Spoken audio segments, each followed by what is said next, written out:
Continuing to episode 10, as Adonis and Doroka headed towards the motorcycle, unexpectedly, someone suspicious was already waiting on their bike. That person was Shirusagi. Somehow, he swung the motorcycle and shattered it into pieces. Moreover, on his left hand, there were two heads he had just decapitated. Shirusagi then introduced himself as an important figure from Rhedia. Upon hearing this, Adonis got excited because he finally met someone he could kill. Adonis could be tracked so quickly because the teleportation coordinates he forcibly altered were stored in the Intelligence Bureau server. And as the head of the Intelligence Bureau, Shirusagi could command his subordinates to immediately locate Adonis. The person ordered by Shirusagi to find him was Charmy, the head of investigation in the Intelligence Bureau. Charmy's intelligence team was all comprised of women. Despite being women, they were very skilled at finding perpetrators of cases in Rhedia. Charmy herself had to work overtime to locate Adonis, so she asked Shirusagi to handle it promptly. Although Shirusagi was her boss, Charmy took the liberty of giving orders. Seeing Shirusagi's hand, Adonis asked why he was carrying two severed heads. Shirusagi himself didn't know. He said those two people came here earlier than him. Clearly, those two individuals also intended to target Adonis. Because they were causing trouble, Shirusagi decided to kill them on the spot. Shirusagi even played with the two heads, making it seem like they were kissing. Doroka, who didn't appreciate the mockery, immediately became angry. With a swift movement, Shirusagi was suddenly in front of Doroka. When looking at Doroka's face up close, Shirusagi felt familiar with her. Taking advantage of Shirusagi's momentary distraction, Adonis immediately pulled Doroka back and began chanting his magic. However, before he could finish, Shirusagi had already launched a punch to Adonis' stomach. Shirusagi was actually quite interested in summoning magic. However, he felt the incantation was too long. Adonis was thrown far away due to the impact of the blow. Yet, Adonis managed to pull out a pistol and shoot it while he was thrown.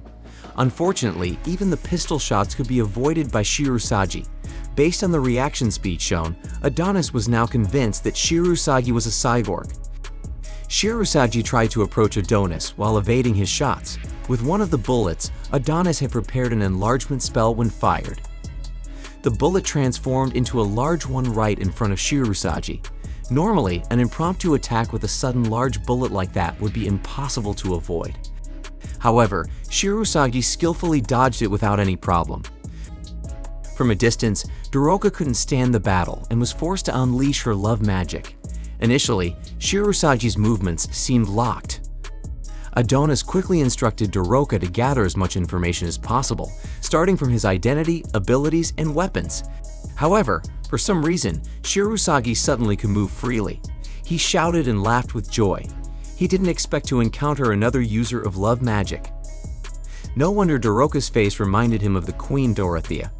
Previously, Dorothea had used love magic on Emperor Goth for an extended period. The magic was so potent that it could drive the affected person to suicide, and indeed, that's what happened to Emperor Goth. However, only a few people knew the truth, including Shirusagi. After that, Shirusagi tore his clothes to show why Doroka's love magic didn't affect him. On the left side of his chest, there was a heart-shaped mark similar to the effect of Doroka's love magic. The difference was that the mark came from another sorcerer. So, Doroka's magic didn't work because Shirusagi was already under the control of another sorcerer with love magic. Then, Shirusagi became a bit more serious. He activated the hummingbird technique, and a group of handshake drones emerged from his back. As usual, Adonis told Doroka to step aside because he was going to deal with it. Since love magic didn't work on Shirusagi, Doroka couldn't do anything.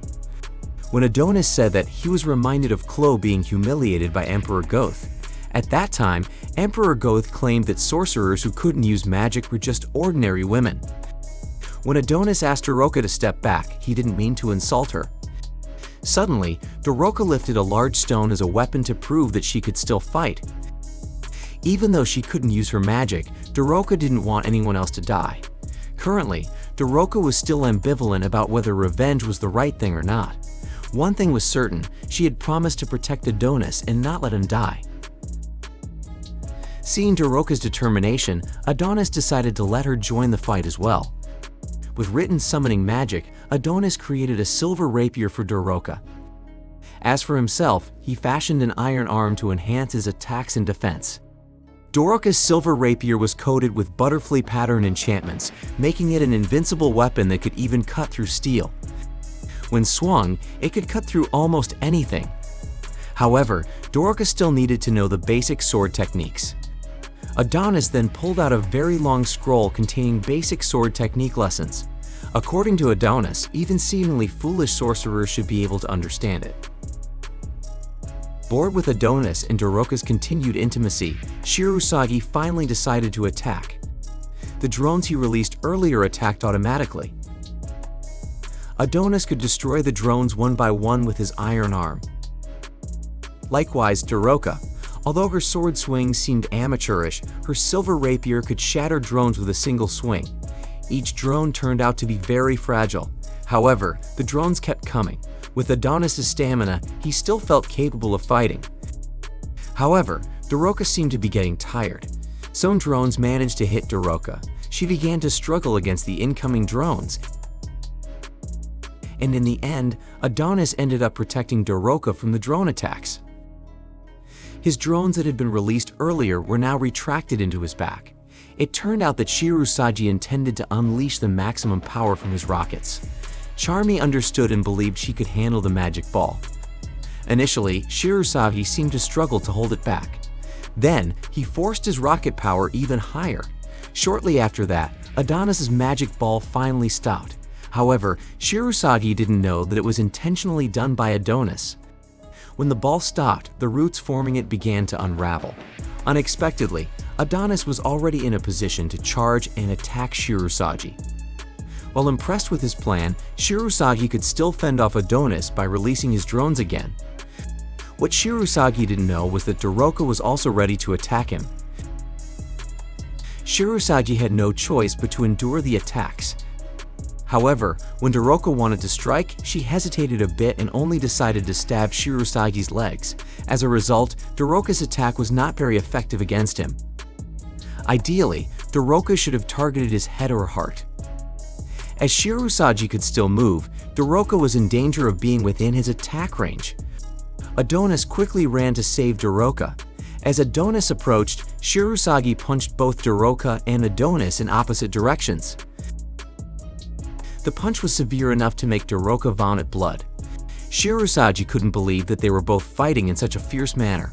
At least he praised the teamwork between Adonis and Doroka. In fact, he thought they were too coordinated. Suddenly, Shirusagi got entangled by golden roots. When thrown earlier, Adonis managed to chant that spell. The roots entwined Shirusagi up to his neck. Shirusagi seemed overwhelmed trying to free himself. Meanwhile, Adonis had no intention of letting go. He would entangle him to death. Shirusagi still struggled as much as he could to free himself. He tried to move his hands to break free so he could control his drones. This effort seemed to succeed. Two of Shirusagi's drones now prevented Adonis from writing with his magic pen. Adonis' magic would vanish if he didn't continue writing. Even so, Shirusagi himself was now feeling tortured by the strong entanglement of the golden roots. Seeing them, Doroka, who was already exhausted, decided to keep fighting. Moreover, she had resolved not to let Adonis die. She reached for her silver rapier, which was stuck not far from her. Doroka convinced herself not to hesitate in crucial moments like this. When Shirusagi learned that Doroka also wanted to fight, he moved his drones to attack her as well. Adonis had warned her to avoid it, but unfortunately, his warning came too late. The drone grabbed Doroka's hair and lifted her into the sky. Adonis tried his best to break free from the drone holding his hand, but his efforts were in vain. Instead, more drones restrained his entire body. Eventually, Shirusagi completely freed himself from the golden root magic. Shirusagi flew several more drones towards Doroka. From Shirusagi's gestures, it seemed like he was about to kill Doroka at that very moment. Adonis shouted desperately, asking him to stop. At that moment, Adonis might not have heard Doroka's words, but she thanked Adonis. She was grateful that Adonis was willing to let her travel with him. If fate allowed, Doroka wanted to see more scenery with him. From above, Doroka saw Adonis screaming hysterically, unable to hear what he was saying. Then two drones that had been on Doroka's head stabbed her eyes deeply.